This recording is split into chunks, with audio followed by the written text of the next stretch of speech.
but I promise I'm not like weird or anything. Slate, just name affiliation. Yep, sure. I'm Malika with 101. Okay.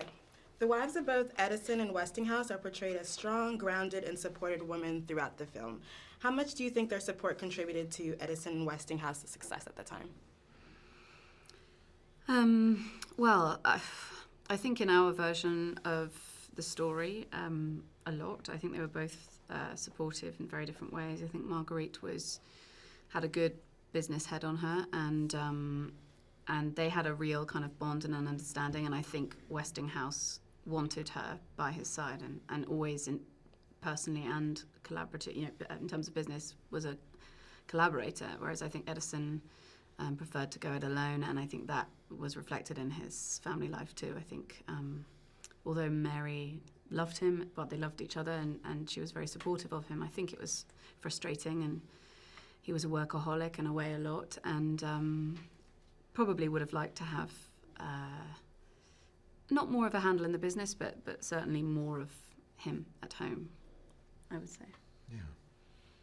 I'd say, but neither of them could have done it the way they did it without that support in either, being a right hand support or being someone who's happy to be, to be doing the things that Edison didn't want to do. Did you know the story of the race to electricity before signing on to the film? I didn't have the slightest idea. I didn't think there'd be such a huge kerfuffle about it, really. I thought somebody just figured it out, and then they're like, well, I guess we'll let people do this. And but the fact that there's all this, of course, in retrospect, of course it makes sense, because there's going to be a feeling of ownership, like I'm the one who figured this out, and you do it my way, and you have me to thank for all this. And of course, that happens with any new advancement or development. But I didn't have any idea.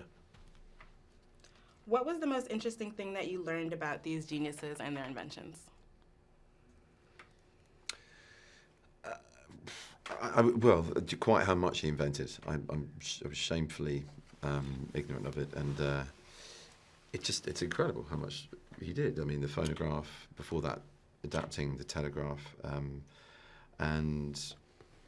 but really, I mean, more than the sort of standalone inventions and patents, and I think the highest recorded number of patents ever in the history of America, hence his moniker of being the greatest American inventor. He was the seventh child of seven, and it was a pretty humble beginning in life, and he was home educated. He attributes his learning and his voracious appetite for invention and the pursuit of new knowledge and understanding from his mother, and from a particular book he read in childhood about the natural world. And then he became an entrepreneur very young. He was working on the railway. He invented a business, selling papers and candy. So he had a kind of business savviness about him. And then he started to patent the adaptations he made of the telegraph that he'd learned how to use. And then he also invented the idea of research and development with Menlo Park. That was the first time that had ever been done, that new things could be tried and tested and approved, and then tried and tested again, and run until they were perfected.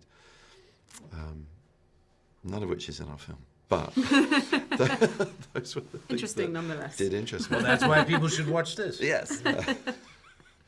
Well, I was astonished, because like everybody knows the name Westinghouse, but I had never heard Wabco before in my life. I didn't know what the heck that was, but the fact of the matter is his first big invention, if you will, is the air brake on the train, which saved countless lives in the advent of the rail system here in America, and I believe abroad. So, yeah, it was just interesting to realize there's more to it than just, washers and dryers or whatever. Okay, that's all the time we have, but thank you guys. Thank you.